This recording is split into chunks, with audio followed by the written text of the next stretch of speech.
Please note, this podcast may be triggering to some as it discusses themes centered around emotional, physical, mental, and sexual violence. If you are a survivor or know someone suffering the effects of these issues, please take care while listening. Additionally, this podcast and content shared is for informational and entertainment purposes only and should not be used as a substitute for medical or mental health advice. This series and this work is dedicated to my nieces and the ones who call me Auntie Al. I know you most likely won't listen to this for a few decades, and my genuine hope and prayer is that you never experience anything like what we discuss here. But may you always know your worth, trust your intuition, stand firm in your truth, and know that you are loved beyond measure, just as you are in this moment. May you navigate this world with courage and grace, always believing in yourselves and the power of your voices. This is for you, with all my love. Welcome to When Heaven Meets Hell. I'm your host, Allyn Amerongen, and this is the retelling of my experience with narcissistic abuse and coercive control from my perspective. In this podcast, I unravel my storybook romance turned nightmare when an unexpected breakup revealed my fiancé's double life, including a massive web of lies, deceit, cheating, and betrayal. Together, with the help of world-renowned guest experts, we'll tackle the harsh realities of complex PTSD, trauma, and grief, illuminating these often overlooked issues and inspiring change for women facing these challenges.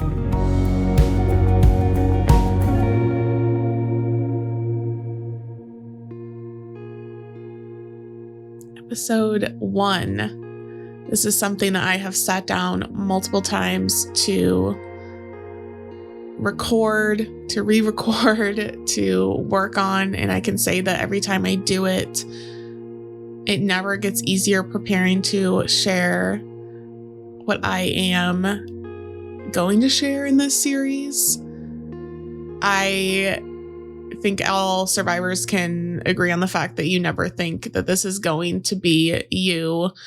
You never think that this is going to be your life, your decisions, your partner, until it happens. And you also never think that it's going to look a certain way. We have this misconception in our society that, it looks like we see in movies or on SVU or whatever, but it doesn't in real life. And that is what makes these relationships so dangerous. And so this is heavy on my heart to talk about. And I know that it's going to help a lot of people. I try to move through life. I think I'm pretty even, head and heart. I think in this relationship, I moved in my heart a lot, and that carried me through it and carried me through the tougher times. And even afterwards in healing, I think even when my heart, it felt like I did not have one or it was in a million little pieces, leading with that and empathy for myself or the situation, I think that carried me through. In the aftermath, this has been very heavy on it.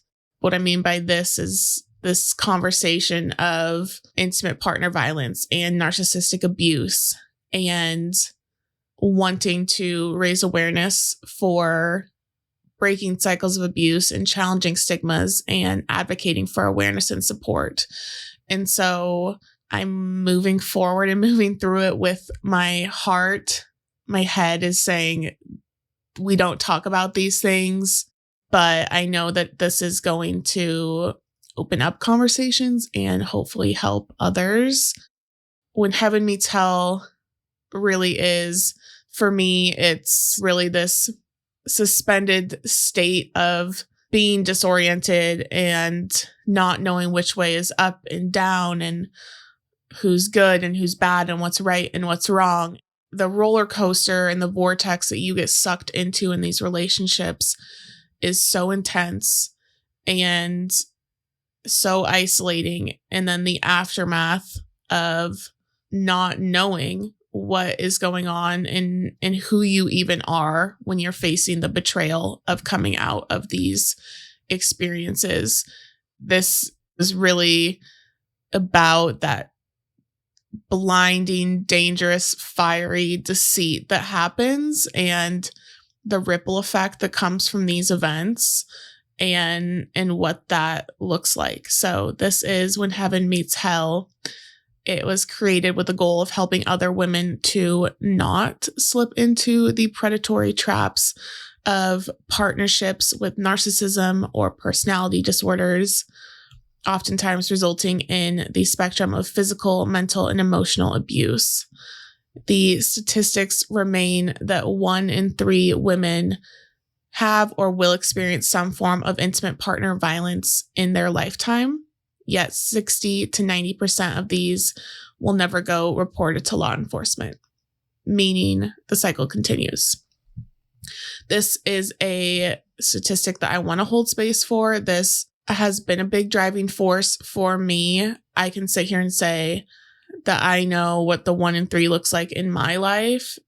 I can look at my friend group and say 1, 2, 3, I'm the one in this case who has experienced this. And for other women in my life, more specifically for future generations, I am not okay with that number. That number is far too high. Also, the 60 to 90% that never go reported. There's a lot that goes into that, and we will talk about why these things are not discussed, why there's shame, why there's guilt, why there's a lack of awareness even around how tightly the line is walked and the confusion that is caused in these relationships. But that is really a driving force behind this show. And so my goal is to prevent women from having to carry a case number like I did, or carry a police officer's card in their wallet, or trade calls with their local prosecutor. I want to talk about these things and break the cycle of betrayal and deceit that have become all too common in the digital age. My story represents all the other women who are not able to come forward, who cannot come forward, who feel like they are silenced, who feel confused in their experience, who feel stuck, isolated, lonely. And this is a voice for them, an outlet for them, a resource for them. This is not revenge. This was about him for far too long. My life was focused around him for far too long. But this, to me, is a rewriting of the narrative that we are so commonly told about relationships and abuse. When you go through these things, what you experience is real and raw and true and honest. And it does get better, but it is so hard. And I see you and I acknowledge you and I feel you in that experience. So this is When Heaven Meets Hell. This is an experience that I never in my wildest dreams thought would happen, but I'm using it to help others. I want to get into sharing a little bit in this episode to give you guys some backstory on who I was before this. For those of you who might not know me, also, even if you do feel like you know me, there's probably some things you don't know, I feel like, that I have not shared. Get ready for that. Going really quickly, I guess, into that. And I just think that it's important. And so it makes it all make sense a little bit more too. So prior to all this, we'll go back a little ways. We'll take a little journey. Growing up was wonderful. What I want to focus on is that around age 10 or 11, I started having what I called was back pain. And that really manifested into a tornado of health issues over the years. So childhood was normal with my mom, my dad, my brother. Growing up felt stable. It was a typical, what I would call typical childhood. And then I just started not feeling good. I started experiencing pain, started going to the doctor for that. They said it was initially scoliosis and that I would grow out of it, but it just kind of kept going from there. And so this Cliff Notes version, I guess I'll say, is that I went undiagnosed for 10 years, misdiagnosed for 4 with an autoimmune issue. And then I ended up at the Mayo Clinic where I was told that I had fibromyalgia, central sensitization syndrome, and chronic fatigue syndrome. So essentially, my journey was a complete freaking mess. And in and of itself, it was extremely isolating, confusing, debilitating. This is the quickest and nicest way, I think, to go about it. But in every way, shape, and form, it created who I was as a person. And as a young adult going through this at a young age, I felt very different than other people my age, I believe. And in my childhood after this did not look the same. So I competed in equestrian sports. That was my thing. But aside from that, I wasn't going to soccer practice. I wasn't doing those things. I was in the pool at PT, or I was at doctor's appointments, or I was having scans done, or I was going to the valley for doctor's appointments or whatever. And so my life looked very different internally, but externally you couldn't necessarily see it. I didn't necessarily show it or talk about it a ton. I just had a different experience. It wasn't the normal high school or college experience. So this meant that I did not date a ton aside from some high school boyfriends. And I bring this up because this is what the show is in reference to, but didn't date a ton in high school, a few high school boyfriends, but did not date at all in college. College, I was super sick and going through a lot health wise. So coming out of college, I was on some pretty heavy IV treatments for being sick. It was just a very tough time. I was trying to start my career and do a lot of things. I just wasn't feeling better. In 2021, I went against medical advice, which is obviously not recommended, but I felt like that was my truth and I wasn't feeling better. I was super young. I was like, this is not my life to be on these medications for the rest of my life while not feeling any real relief. And so I went against their recommendations. I went off of everything. I pursued higher help, I guess. At that point, I had been up and down the West Coast at any kind of place I could really find or get into. And so ended up at the Mayo Clinic and just wanted a complete and total workup. And that is when they told me that I had been misdiagnosed. So the treatment that I had been receiving for the past 4 years was incorrect. They gave me what they felt like was correct diagnosis of fibromyalgia, central sensitization syndrome. So that is a nervous system disorder. Fibromyalgia falls into it, but it's where your nervous system misfires and amplifies sensory input, which results in pain, fatigue, brain fog, and sleep problems, which is super, super fun. If you do not know fibromyalgia, it is a disorder characterized by widespread musculoskeletal pain. I can never quite say that one. Also accompanied by fatigue, sleep, memory, and mood issues.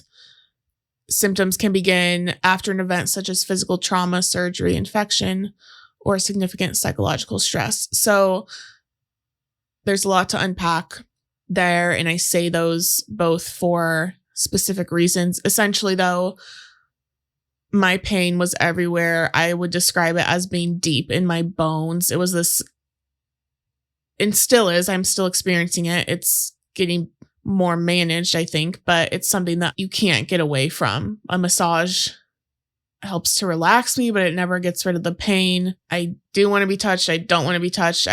It's just like, you cannot get rid of it. It's in your core and it becomes you. And it, obviously, I don't know how anyone could go through that and not feel shaped by that. And so I was grateful for that shift in things and that diagnosis. I felt like I've wrestled with it for many reasons, and I could do a whole other episode on this. I actually have in past show that I did with my friend Allie. Love that for us.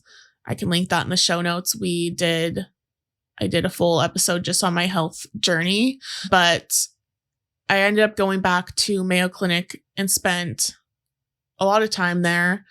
I spent a month in particular for pain rehabilitation. I did a whole program on fibromyalgia one time. Pain rehabilitation, though, was a month long. We went off of medication. You spend every day there working on learning about these issues, going off of things, working on your physical health and kind of how to tailor a program to you, and learning about sleep and the eating and all this stuff. And it really is a well-rounded program. It's phenomenal, but it's a beast and it's a lot to uproot your life. And for me to go across the country and do that, but we did that and it was helpful. And I came home and I felt a bit better and I was working the program and I started kind of trying to live a normal 20-something life. I was on the dating apps a bit here and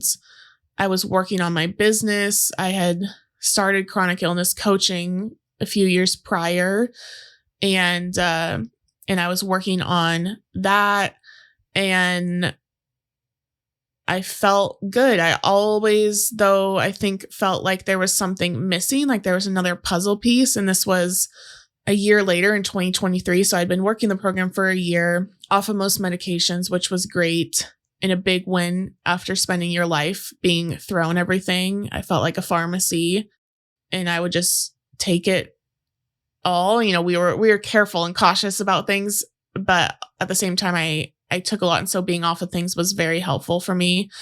I still felt like there was something missing. And I always look at this like a puzzle. And to me, there was a missing puzzle piece.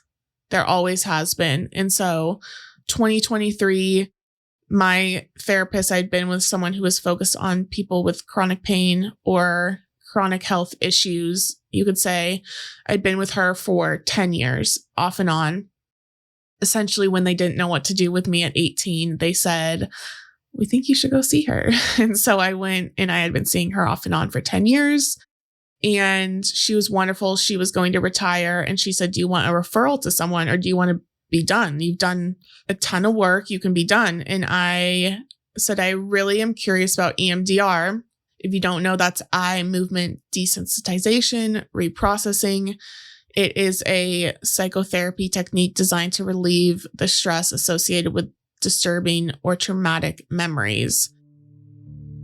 I felt like there was something else and I wanted to kind of dig into the trauma of things. I knew that I had been through a lot, but she and I hadn't really addressed all of that. And so I started doing EMDR. August of 2022, I started. I didn't do a session until January 2nd of 2023.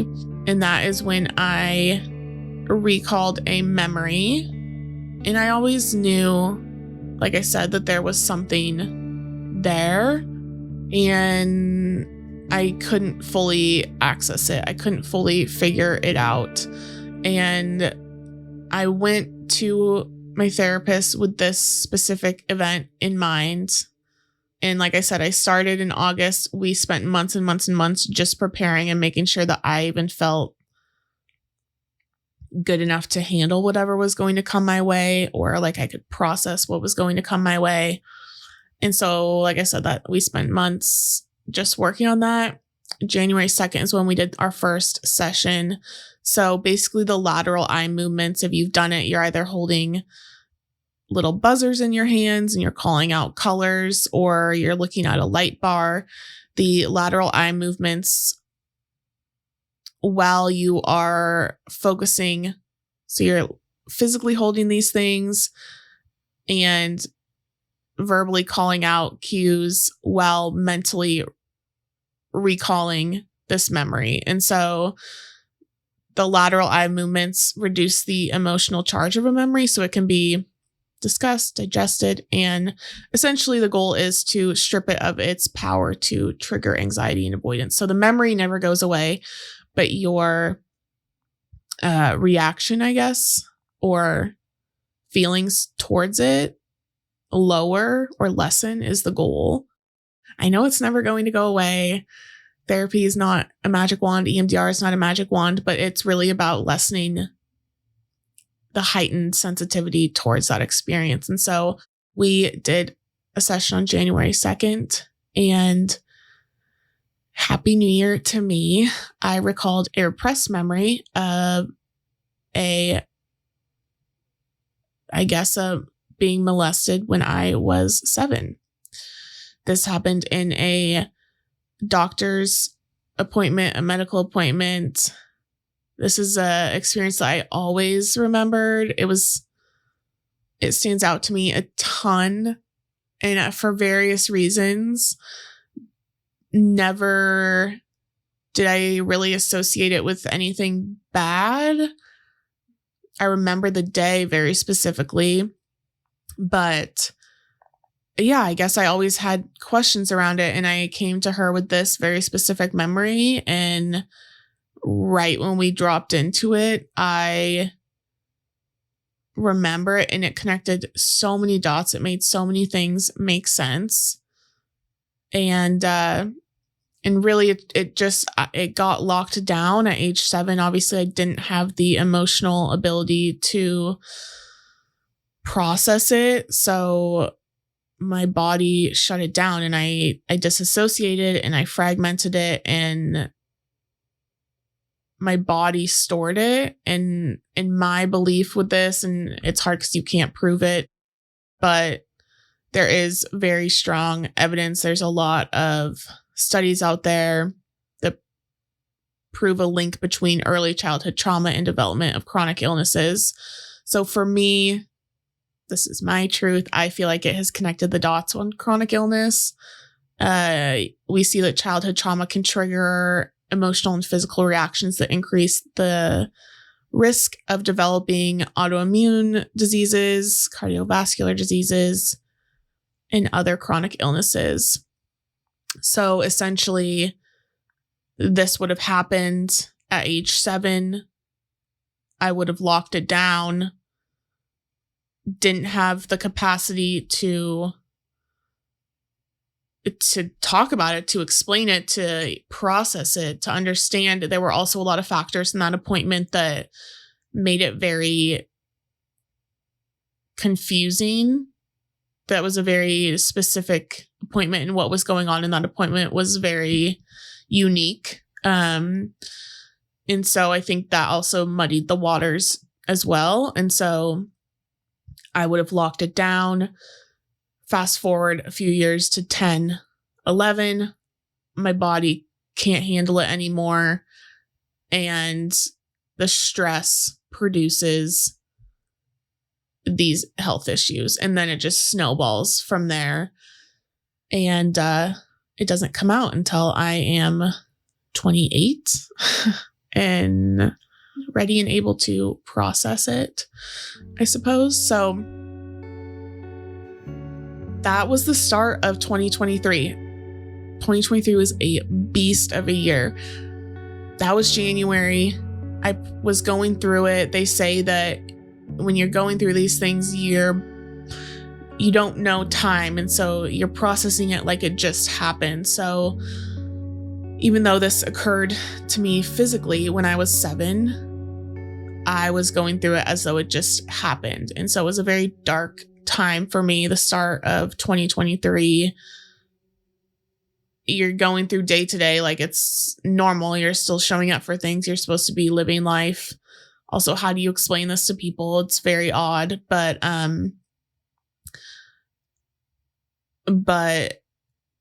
you feel like this just occurred to you, and it's so violating, and it's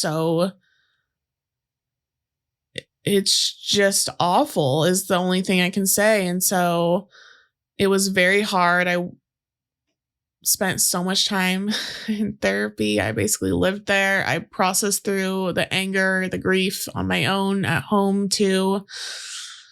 And I was feeling better, I believe. And I wanted a little bit of a change. I've always loved Montana. I wanted to go out there. And so in the spring, I was like, I'm finally going. I have done my time with chronic illness stuff. I've spent so much time in the doctor's offices. I want to go out there.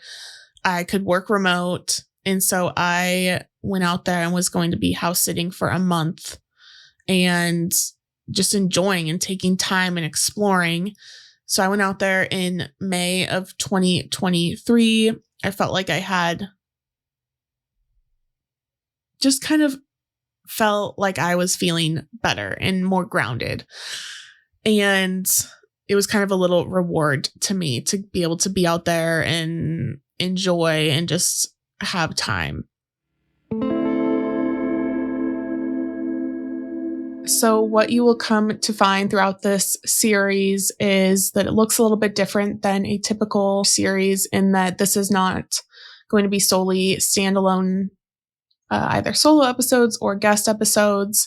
And that just speaks to the nature of telling this experience. And also I don't want to leave a lot of value left on the table in not bringing other people on and not providing resources where I think there should be resources for other people going through this, and people who can speak to these issues in other ways. And I believe that everyone will connect to this in some way, shape, or form, whether it's something that I say or something that a guest says or a combination. I think that, we do better in community and in collaboration. And so as much as this is my story and I'm the one who needs to be the one to speak about it, I wanted to also be able to bring on other people as much as possible. And so you will be hearing from me. You will also be hearing from people who experience this with me as much as possible.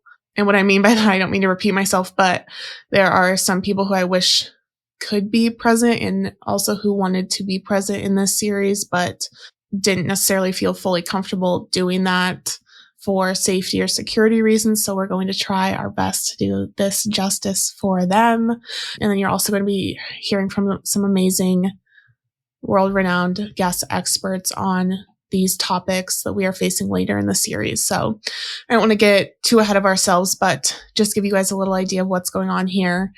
And so for the sake of this episode and moving forward, you will hear from her again, but I want to go ahead and introduce my mom for a little bit. She has obviously been with me from the very start. She is someone who heard everything about this experience. I want to say probably while it was all happening in real time. I think there were some things that, as I'll talk about in the show, I probably held off a little bit longer in telling her, similar to some of my friends, but she knew everything. And she also has a very unique perspective because she is one of the few people who met him and actually saw us together as a couple. And so I couldn't not do the show without her. Obviously, she's been my major supporter and I would be nothing without her. If you know her, you know what I'm talking about. So going to go ahead and bring on my mom.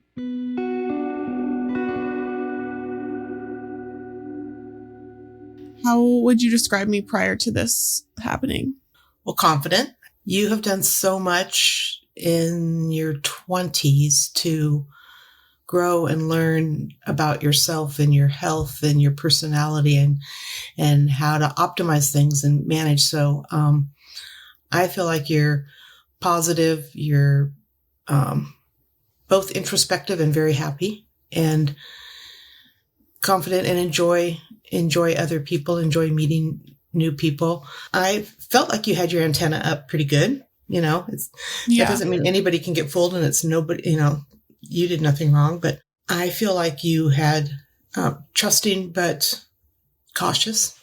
Yeah. I don't think I fall easily. I think I fell pretty hard this time, but I still feel like I verified or attempt to. I feel like that is like part of my background of just going through health issues and stuff, always checking things out more. Yeah. And part of your growing is opening yourself up to trust other people. So it's not a bad thing, but hopeful, confident, happy is how I would describe you.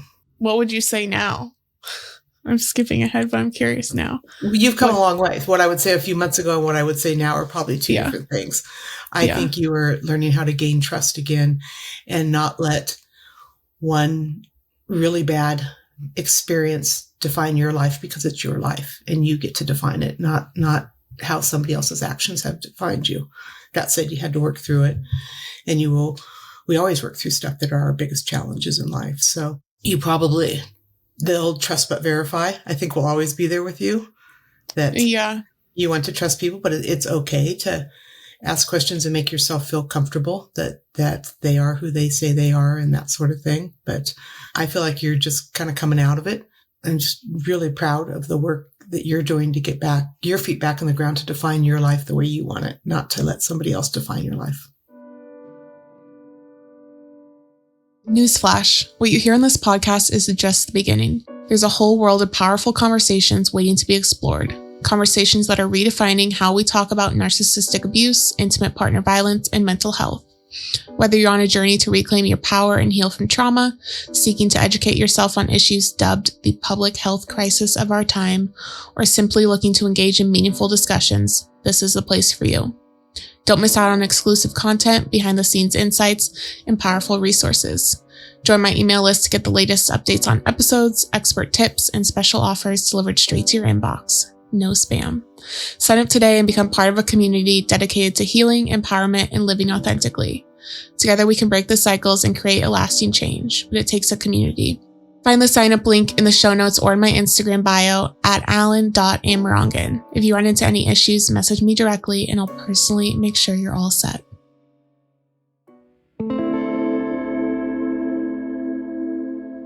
I was on the dating apps, and the dating apps people are being honest about the apps. The apps are rough, everyone. I had been on the apps obviously at home and gone on dates. I'm not a serial dater. I think I'm notorious for being very picky. I go through it very fast. My friends say, you say no. But I am like, I feel like I know what I'm looking for. I feel like also I just kind of, you would get a read after a while, and in a lot of profiles, you couldn't see the person. You can't see the person. I'm like, no, this is a no. There were a lot of things that I had, I guess, little standards for with that.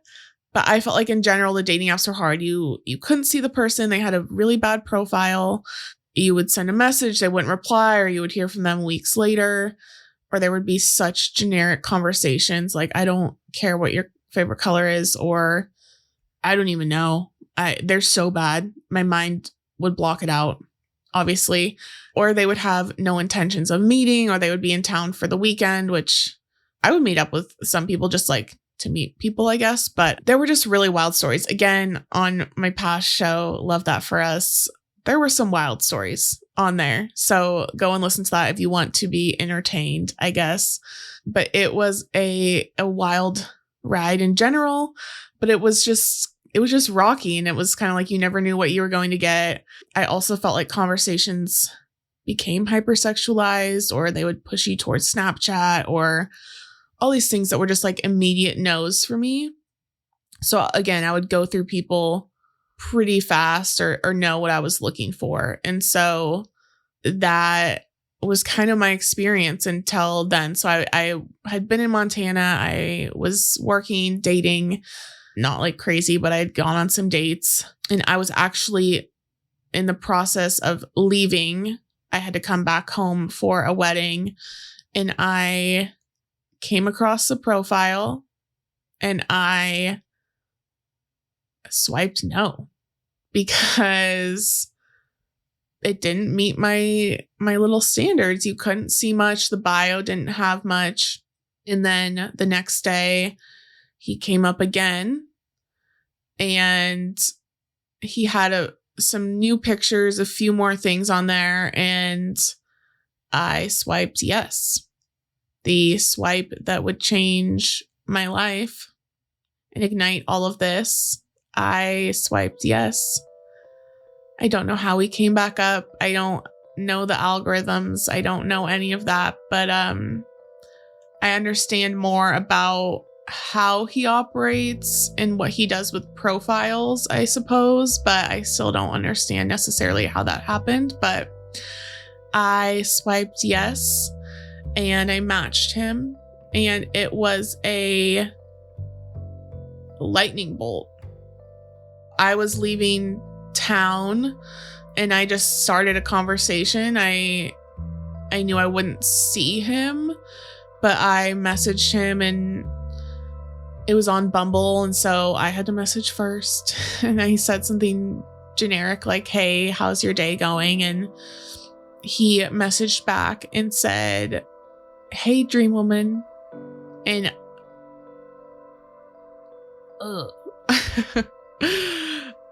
it was a major ick if I've ever met one. I felt like I was trying to be more accepting.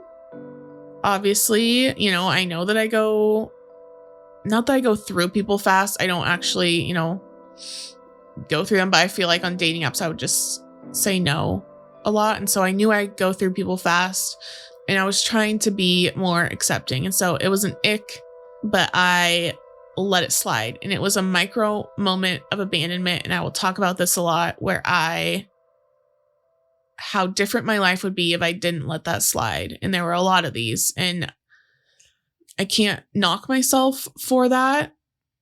But for anyone going through this, I would say your intuition knows. My intuition knew, and I pushed past it because of what I felt I was supposed to do and not because of what I felt was right. And what I felt was right was that was gross. But I replied and just I kind of made a joke of it, which is in my nature. And I said, oh, big shoes to fill. And in a way, we went from there, and he was charming and he was captivating and he was charismatic and he was respectful, and everything that I had ran into previously on the apps, I didn't get from him. And he would respond. And I know this sounds like the bar is so low, but I don't mean that he would just respond, but he would respond and he would take an interest. And I think what also drew me to him is that he didn't make comments about me or my body or my looks, or he didn't ask for photos or videos or all these things that I wouldn't do and wasn't interested in. But it was very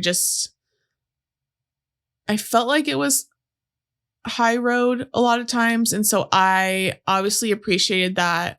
And I felt like it was about getting to know me, and it wasn't anything about a hookup or anything like that, which obviously wasn't going to happen. We weren't in similar places, but that also wasn't my intention or interest. And so I felt like it was more intentional, and he also felt direct, and it wasn't flaky or, wishy-washy or whatever. And so I was hooked, I guess. And so we had our first FaceTime. It was a late Friday night, and he was in his truck, and I will never forget that he kind of bent. He had, the overhead console light on, and he kind of looked down and looked in the camera really hard, and he goes, oh, well, you're cute. And it was kind of like a that'll do vibe. And I never do well with compliments or anything and I just said, thank you. Can we move on kind of thing? And we had our conversation. And again, that felt innocent and not like it wasn't anything. It was just, and so I said, thank you. But it was just said in a tone that was odd. And it was and it was looked at, and I, again, it was on FaceTime and whatever, but it was just done in a way that was odd. And so again, a micro moment of abandonment. But we talked, we had our FaceTime. Right after we hung up, he texted me and he said he loved me. And enter, stage left, some love bombing. Love bombing is when you are showered with instant love and affection, often told you are their soulmate. To a T, dictionary definition. This is when the narcissist abuse cycle started. I did not recognize it. I'm aware of these things. To me, it was so outrageous that I didn't take it seriously, because you know that someone does not love you in that amount of time. Obviously, like, I'm like, he knows that this is a joke. I know this, like, that's haha funny. And so again, micro moment of abandonment. I said, what are you going to do when you actually love me or fall in love with me? And all I can say is that abusers will put you in a position of sacrificing the relationship or betraying yourself. And it was so crazy, but I went with it. And I didn't, had he said it a week in, maybe, or 2 weeks in, I would have been like, oh, that's fast to say I love you. And maybe had more of like a red flag moment. But he said it then, and it was so outrageous that I was like, I know this is not true. This is a joke. Funny, that's a weird way of flirting, but funny kind of thing. And so that's that. But really, he started me quick. All I can say is that I didn't see it. And I'm having a hard time, I guess, trying not to divulge too much or share all that I know now, because in the moment I didn't see it. Hindsight 2020, you can look back and say, oh my gosh. But all I know is that he felt fun. He was a lightning bolt of energy and affection and kindness. And he felt safe and new and exciting. And he didn't feel all the things that I feel now, obviously. Within the next week, we were on the phone talking. I mean, we continued to talk every day, but within the next week, we were on the phone talking, and he said, what are you doing on the 4th of July? And I said, I don't have any plans. And he said, well, would you come out here and we could spend it together?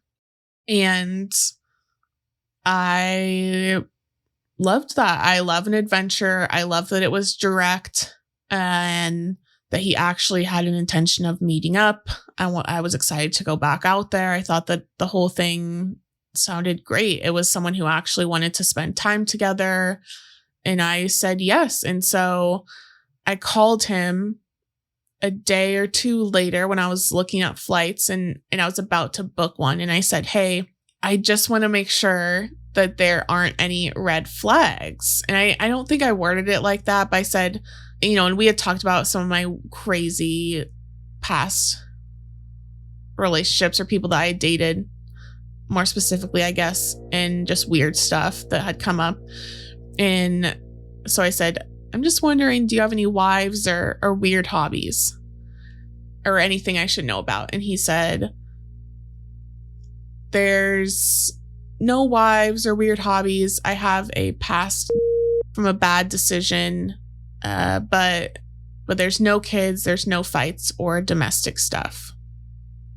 And obviously I wish his record was clean. I can't fault him or judge him for something that was in his past. It's not obviously something extreme that would deter me significantly. And so I said, okay. And I felt that he was honest when I asked him, and he was always honest when I asked him questions. I felt like he would answer them directly, and I appreciated that, and I appreciated that he told me. And it seemed good. It seemed safe. It seemed fun. It seemed exciting. And so I booked a flight to see him. I booked a flight out there, and away we went. And from there, things took off drastically.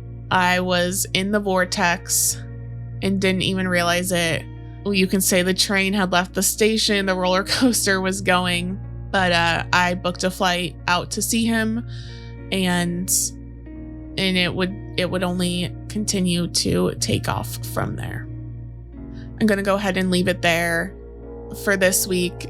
Next week, there is so much to dive into with us meeting and really getting into kind of where the abuse started. And we will dive into all of that. You get to actually meet him, I guess. Lucky you. And we will go from there. So I will see you next week on When Heaven Meets Hell.